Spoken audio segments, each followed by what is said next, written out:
Hi, I'm David Mack with American Pacific Mortgage. I'm the Chief Compliance and Loan Origination Practices Officer. I wanted to take a minute today and welcome you to the company. We're really excited that you're joining our team. I'm here in the lobby in Roseville, California, the central location for a lot of our functions that are required to do a loan in today's environment.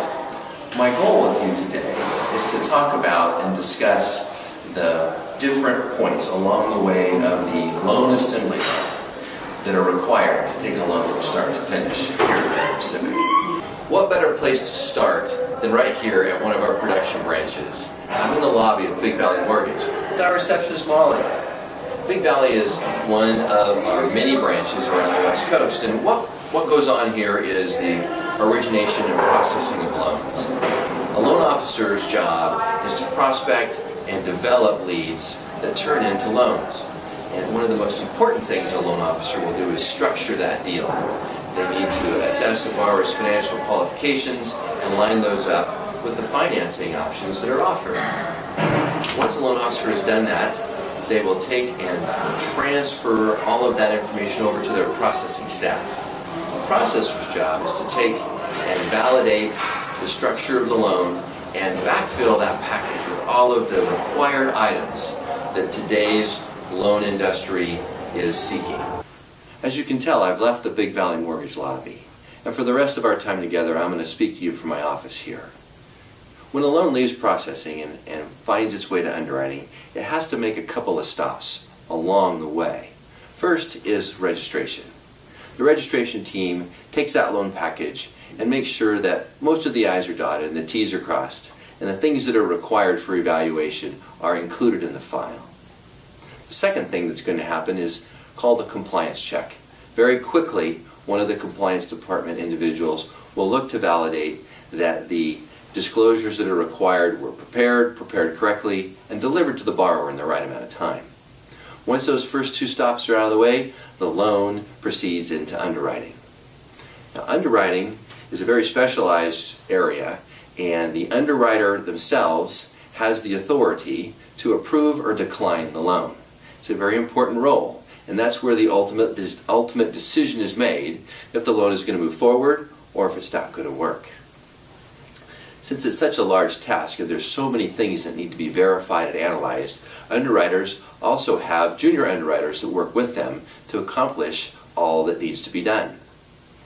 Once that loan is approved, it moves into the doc drawing category. Along the way to docs, just like with submission, there might be a stop or two along the way. Somewhere before documents are drawn, the loan officer, in the structuring of the deal, has to secure the interest rate. That's called locking the loan rate in. When the loan is locked, the loan officer in the production branch communicates with one of our departments here called Capital Markets. And inside Capital Markets, they'd contact the lock desk. The lock desk receives the lock request, validates that lock request is bona fide, and secures the pricing. So now our system knows that not only has a loan been originated and submitted to underwriting and approved, but the system now knows that the loan is locked. And Capital Markets has some responsibilities to make sure that the price can be honored. One of the other stops that happens is another compliance check. We want to make sure before we put these final loan documents out into the public that everything is as it should be. The disclosures are created, delivered correctly, and that the information on the disclosures is appropriate. Once those two little pit stops are accomplished, the loan is in the loan document department, where about 50 to 80 different sets of pages are prepared to make up the final loan document package. That package is then electronically delivered to an escrow or a title company, usually located near where the loan transaction was originated. Now, that escrow or title company is an outside organization. They don't work for us, but they work in tandem with us. And their job is to gather all the final documents together, along with all of the money that's required to close the transaction.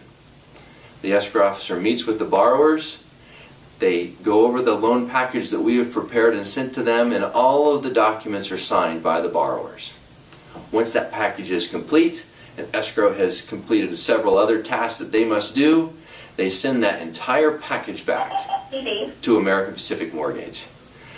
Once American Pacific Mortgage has received that package back, it's delivered into the funding department. Our funding department will review all of the information, not so much from an analysis standpoint, but from a completeness standpoint. Do we have all of the loan documents that are required? Do we have all of the supporting documentation? Has every review that's necessary been accomplished and been accomplished successfully? Do we have the loan locked? Is everything in order? It's one of the final stops along the assembly line before the loan actually closes. When the funding department has determined that the loan is complete, they move that package into the Treasury Department. Treasury sounds pretty intimidating, and it's actually kind of a fun stop, because that is where the money is actually directed to be wired from our control into the hands of the escrow and the title company. The Treasury Department works hand in hand with our warehouse lenders. That is our source of funds for the loans that we close. And they take and communicate directly with that warehouse lender, describing for them the loan amount and providing to them the documentation that that warehouse lender wants to review before they actually wire the money. Treasury completes their task, the warehouse lender executes the wire, and the money arrives in the bank accounts of the escrow or the title company. At that time, the escrow officer will then authorize the funds to be dispersed and the deed of trust to be recorded. When that deed of trust is recorded and the funds are dispersed, the transaction is closed. It may seem like that's the end of our assembly line, but that's really not the case. That loan that we have funded and actually wired money out on, American Pacific Mortgage now wants to sell. And so there's a department called Capital Markets that is in charge of identifying purchasers for our loans and delivering those loans to those purchasers. We call that post-closing. Selecting a purchaser of a loan is not a small task. Bank of America, Chase, Citi, Wells Fargo, Everbank. There's lots of commercial purchasers of loans around America, and those we call investors. In addition to investors, American Pacific Mortgage will sell loans to an agency. Fannie Mae, Freddie Mac, Ginnie Mae are examples of agencies.